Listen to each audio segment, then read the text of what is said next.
السلام علیکم بھائی صاحب، بات کریں آپ؟ وعلیکم السلام جناب، میرا سوال یہ ہے جی جناب۔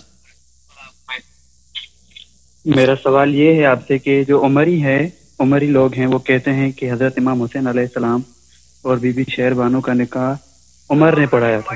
نہیں، اس کی کوئی حدیث عمر دکھاؤ نے نا۔ پڑھایا تھا، کیا یہ سچ نہیں ہے؟ بکواس، نہیں بکواس عمر نے پڑھایا تھا، کوئی ایسی کوئی جھوٹی بات پتہ نہیں کہا اس سے، آپ نے سنا ہے؟ اوکے، اچھا یہ بات ہے جھوٹی، ہاں، اس کی کوئی دلیل نہیں۔ اچھا، اور دوسرا یہ سوال ہے کہ وہ کہتے ہیں کہ جو حضرت علی اور جو معاویہ کے مطلب بیچ میں جو جنگ ہوئی تھی، وہ یہ دلیل دیتے ہیں کہ قرآن میں ایک آیت ہے کہ جب دو مومنوں کی آپس میں جھگڑا ہو جائے تو ان میں صلح کرا دو۔ تو پھر اس پہ کوئی روشنی ڈالی۔ اس پہ کیا روشنی ڈال دو بھائی؟ تو وہ کیا کہتے ہیں کہ پھر اس کا اس سے کیا تعلق؟ اس میں یہ علامہ صاحب، میں ہیزیٹیٹ اسی لیے ہو رہا ہوں کہ میں آپ کا بہت بڑا فین ہوں، اور 3 سال سے میں آپ کے پیچھے تھا کہ آپ سے بات بھائی ہو بھائی آپ کے سوال کا کوئی مطلب بنے نا تو ہم جواب دیں۔ دو مومنوں کا آپس میں لڑائی ہو تو صلح کراؤ، اچھی بات ہے۔ رسول اللہ صلی اللہ علیہ وسلم کی لڑائی ہو جائے معاویہ سے، نہیں، رسول اللہ صلی اللہ علیہ وسلم کی لڑائی اگر معاویہ سے ہو جائے تو آپ کس کے ساتھ دیں گے؟ ہم تو یہی کہیں گے کہ ساتھ دیں گے۔ آپ تو یہ تو نہیں کہیں گے نا کہ دو مومنوں کا ہم ساتھ دیتے ہیں، یہ تو نہیں کہیں گے نا کہ دو مومن ان کا آپس میں صلح کراؤ، ہاں یہی کہیں گے؟ نہیں بھائی بالکل نہیں۔ اگر رسول صلی اللہ علیہ وسلم کی لڑائی ہو جائے معاویہ سے، آپ ان کی صلح کرائیں گے یا رسول صلی اللہ علیہ وسلم کے ساتھ دیں گے؟ بالکل ہم رسول خدا صلی اللہ علیہ وسلم۔ اچھی بات ہے، اب سن لیجئے، ہم آپ کا جواب دیتے ہیں، ٹھیک ہے نا بھائی؟ جی ہم آپ کا جواب دیتے ہیں، ابھی جواب دیتے ہیں، کتاب میں لا دوں؟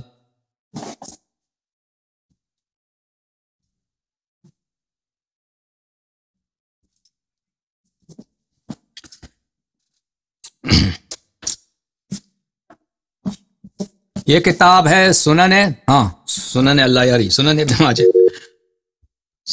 ماجہ۔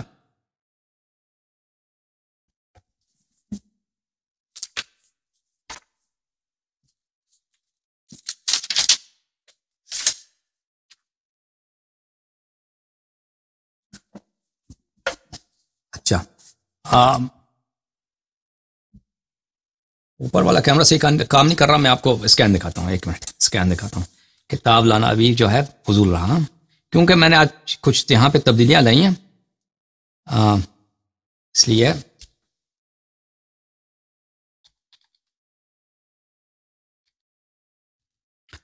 اس لیے کیمرہ ڈسکنیکٹ کیا تھا، اس کو بھی دوبارہ لگایا نہیں۔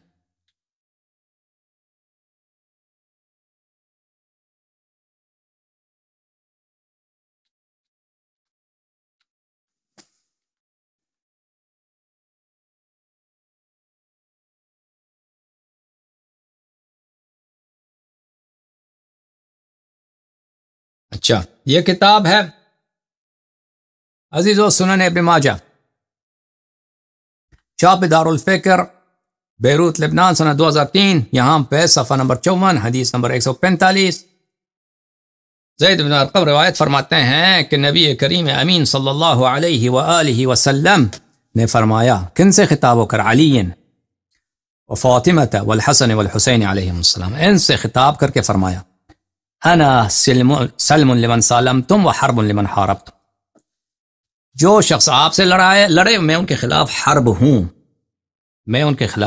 ہوں، حرب کس کو بولتے ہیں؟ حرب مصدر ہے، حمل المصدر علی الذات تدل علی المبالغہ، میں ان کے ساتھ نہایت شدید جنگ میں ہوں، یعنی آپ سے جنگ کرنا مجھ سے جنگ کرنے کے مترادف ہے۔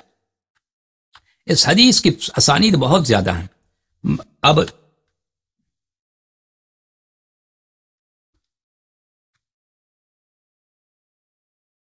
بہت سارے محدثین نے اس کو روایت کیا ہے۔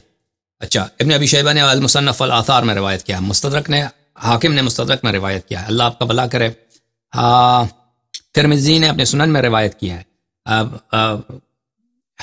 بزار نے اپنے اس میں روایت کیا ہے، بزار کا جو مسند ہے البحر الزخار فی مسند البزار، اس کو میں روایت کیا ہے، طبرانی نے معجم صغیر میں روایت کیا ہے۔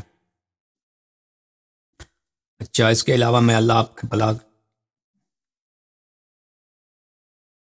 اس کے علاوہ اس کی تصحیح دیکھیں، یہ کتاب الاحسان فی تقریب صحیح ابن حبان، صحیح ابن حبان ہے، یہ مجلد اول ہے، اس میں مقدمے میں فرماتے ہیں کہ وَأَمَّا شَرْطُنَا فِي نَقْلِ مَا أَوْدَعْنَاهُ فِي كِتَابِنَا هَذَا مِنَ السُّنَنِ فَأَنَّا لَمْ نَحْتَجَّ فِيهِ إِلَّا بِحَدِيثٍ اجْتَمَعَ فِي كُلِّ شَيْخٍ مِنْ رُوَاتِهِ 5 أشياء۔ اس حدیث میں ہم نے ایسی کوئی حدیث نہیں لایا، اس کتاب میں کوئی ایسی حدیث نہیں لایا مگر یہ کہ اس کے ہر فرد میں، ہر راوی میں یہ صفات ہیں، العدالہ، سب عادل ہیں، سب صادق القول ہیں، اور حدیث میں صادق القول میں ہونے میں مشہور ہیں، عاقل ہیں، عالم ہیں، المتعری خبر ہو عن التدلیس، وہ تدلیس بھی نہیں کرتے۔ یعنی ذمہ لیا ہے کہ ہم ہر حدیث میں 5 صفت ہے، ہر راوی میں 5 صفت ہے، عادل ہے، صادق ہے، عاقل ہے، عالم ہے، اور تدلیس بھی نہیں کرتا، ٹھیک ہے نا۔ صحیح ابن حبان یعنی ذمہ لیا کہ اس کے سب احادیث صحیح ہے۔ اچھا اسی صحیح ابن حبان میں ملاحظہ فرمائے مجلد 15 میں یہاں پر ذکر بیان محبت المصطفیٰ مقرونۃ بمحبت فاطمہ والحسن والحسین وکذلک بغضهم۔ زید بن ارقم سے روایت کرتے ہیں کہ انہوں نے فرمایا، رسول اللہ صلی اللہ علیہ وسلم نے فرمایا انا حرب لمن حاربکم وسلم لمن سالمکم، جو آپ لوگوں سے لڑے وہ مجھ سے لڑائی کرتا ہے، مجھ سے لڑائی کرتا ہے۔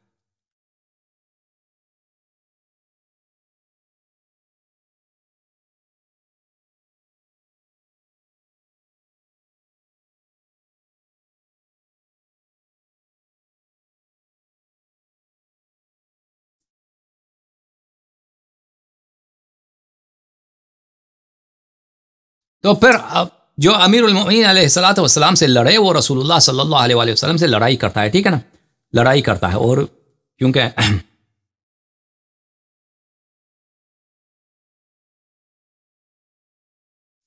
کیونکہ امیر المؤمنین علیہ السلام کے نفس نفیس ہیں۔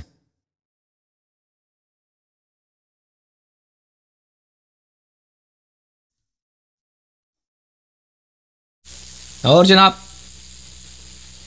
بات صحیح ہے بھائی، یہ شاید ان کا فون کٹ گیا، ایک فون اور لیتے ہیں پھر آپ سے خداحافظی کرتے ہیں آپ سب سے۔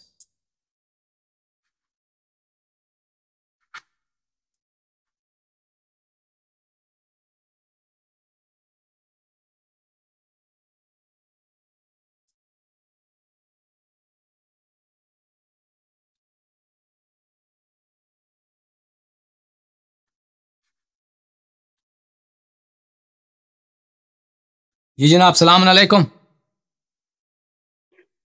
وعلیکم السلام۔ جی جناب، مجھے آپ کا جواب مل گیا ہے جو آپ نے بتایا، جو میں نے پوچھا تھا معاویہ اور مولا علی کے درمیان میں۔ اچھا اور جناب جی بس آپ مجھے یہ پلیز مجھے یہ بتا دیں آپ کہ یہ جو عمری کہتے ہیں کہ کافی ہے، جواب مل گیا تو کافی ہے، باقی دوسروں کو نوبت ہے نا بھائی۔ اچھا السلام علیکم، بات کریں بھائی۔ وعلیکم السلام۔ یا علی مدد، یا علی مدد، مولا علی علیہ السلام مدد۔ آغا صاحب میرا ایک سوال تھا، میں وسیم عباس بات کر رہا ہوں لاکھانہ سے۔ جی میرے بھائی حکم کریں۔ سب سے پہلے تو آپ کا شکریہ آغا صاحب کہ آپ ایسا کام کر رہے ہیں کہ جماعت عمریہ کو ہم جواب دے پائیں۔ اس کے تقریباً کتنے اختلافات ہیں جو ہمیں وہ سوال کر کے لاجواب کرتے تھے، لیکن آپ کے ویڈیوز سن کر احساس ہوا کہ آپ بڑا کام کر رہے ہیں۔ چلے اچھی بات ہے، خدا کا شکر ہے۔ اور حکم؟ سوال تھا کہ جو یہ ملا انجینئر تھا جماعت عمری کا، جو مولانا انجینئر تھا، تو اس کا سوال تھا کہ جو ابو بکر، عمر یعنی یا عثمان بھاگے تھے جنگ احد سے، تو وہ بھاگ گئے تھے، تو یہ تو آپ کہہ رہے ہیں کہ بھاگ گئے تھے، ٹھیک ہے، یہ ہم بھی مان رہے ہیں کہ وہ بھاگ گئے تھے۔ پھر اللہ نے سورہ آل عمران میں 155 آیت میں اس کا جواب یہ فرمایا ہے کہ جو اس کا جواب یہ ہے، دیکھیں عزیز، حرف 2 قسم کی ہوتی ہیں، اس کی تفصیل ہے۔ ابھی مجھے سر میں بھی کچھ درد ہو گیا ہے، برنامہ بھی طویل، پروگرام بھی طویل ہو گیا، میں اس کا جواب تفصیل سے نہیں دیتا، حوالے بعد میں دکھاؤں۔ عفو دو قسمیں کی ہوتی ہیں. ایک عفو ہوتا ہے بمعنی تاخیر العذاب کہ عذاب کو فوری نازل نہیں کیا جاتا، ایک عفو کا یہ مطلب ہے، سمجھ میں آ رہی نا. اور ایک عفو ہے کہ واقعاً بخشش ہو جاتی ہے. ہاں ایک عفو وہ جو واقعاً بخشش ہوتی ہے، مغفرت ہوتی ہے، وہ اس کی نشانی یہ ہے کہ توبہ کے ساتھ ہوتا ہے، توبہ کے ساتھ ہوتا ہے، توبہ کے ساتھ ہوتا ہے. جو لوگ جنگ احد میں بھاگ گئے تھے تو اس کے متعلق کئی آیات ہیں قرآن مجید میں، ابھی میں آپ کو بتاؤں گا پھر انشاءاللہ. یہ تو بہت بات ہے، تفصیل ہے اس کی کہ اللہ تعالیٰ نے فرمایا کہ اجازت دیں بات کرنے، آپ خاموش رہیں بھائی، آپ بات کرنے کی اجازت دیں. قرآن کی کئی آیات ہیں، اس میں آیت یاد کرنے کی کوشش کر رہا ہوں کہ اللہ تعالیٰ فرماتا ہے کہ میں اسی لیے کہ تاکہ تاریخ کے لیے ثابت ہو جائے کہ کون لوگ ایماندار ہیں اور کون لوگ بے ایمان ہیں، میں نے یہ احد میں جو آپ کو شکست دلائی ہے، جو آپ کو شکست ہوئی ہے، یہ ایک امتحان کے طور پر میں اسی لیے لے کے آیا ہوں تاکہ پتہ چل جائے کہ ایماندار کون ہے اور بے ایمان کون ہے. ٹھیک ہے نا. تو یہ فرمایا، تو یہ بجائے خود کہ بعد میں عفو ہوا ہے یا نہیں ہوا ہے، تو تاریخ کے لیے قرآن نے جو میزان اور جو ترازو اور جو میجرمنٹ کا جو آلہ بنایا ہے وہ یہی ہے کہ جنگ احد میں جو بھاگ گئے تھے ان کی بے ایمانی ثابت ہے. یہ قرآن کی آیات ہیں. ابھی وہ آیت مجھے بخار بھی ہے، مجھے ہم حسبتم ابھی وہ آیت میں بعد میں آپ کی خدمت میں پیش کروں گا آپ کو تفصیل کے ساتھ. لیکن ابھی جو یہ کہتے ہیں کہ اجازت دیں بھائی بات کرنے دیں، کتنی دفعہ کہہ دوں کہ مجھے بات کرنے دیں. اب جہاں تک عفو کی تعلق ہے، عفو کا شرط یہ ہے تو اگر توبے کے ساتھ ہو، طلب مغفرت کے ساتھ ہو اور اللہ کی جانب سے عفو یقینی ہے، وہ بخشش ہو جاتی ہے اس سے. لیکن قرآن میں بہت سارے ایسے عفو ہیں جو بنی اسرائیل سے کہہ دیا کہ ہم نے آپ کو عفو کر دیا. اس کا عفو یہ تھا کہ ابھی عذاب نازل نہیں ہوا. اس عفو کا مطلب یہ ہے کہ ابھی تعجیل عذاب نہیں ہے، ابھی فوراً عذاب نہیں ہے. بنی اسرائیل پر مثلا پہاڑ اٹھایا گیا تھا نا، پہاڑ ان کے اوپر چڑھا دیا تھا، پہاڑ گر جائے گا. انہوں نے فوراً ان سے وہ کیا کیا تھا، انہوں نے تعہد دیا تھا کہ ہم وعدہ کرتے ہیں، پھر وہ عذاب اٹھ گیا تھا. لیکن یہ ان سے نہیں کہ اللہ ان سے راضی ہو گیا ہے، یہ تاخیر عذاب فی الحال جو ہے ان سے عفو کیا گیا ہے. تو اس کی جواب یہ ہے کہ اگر یہ ثابت کرتے ہیں جماعت مخالفین کہ صحابہ نے توبہ کیا ہے، عمر نے بھاگ کر توبہ کیا ہے، ابو بکر نے بھاگ کر توبہ کیا ہے، عثمان نے بھاگ کر توبہ کیا ہے، وہ توبہ ہمیں دکھائیں کہ کہاں پہ انہوں نے توبہ کیا ہے. اگر یہ توبہ کے ساتھ کیا ہو تو اس کی عفو ہے. لیکن وَإِلَّا قرآن مجید نے بتایا کہ جو لوگ بہت سے بھاگ گئے ہیں یہ بدبخت ہیں، اور یہ جو ہیں ان کی جو عفو کی گئی ہے، یہ عفو عدم تعجیل عذاب ہے، یعنی تاخیر عذاب ہے، نہ اس معنی کہ اللہ تعالیٰ ان سے راضی ہو گیا. اب اس کی تفصیل انشاءاللہ تبارک و تعالیٰ آئندہ جا کر کبھی اس موضوع پہ بات کریں گے نہایت تفصیل کے ساتھ. ٹھیک ہے نا. اور حکم کرو. جی آقا صاحب، آپ کی بڑی مہربانی.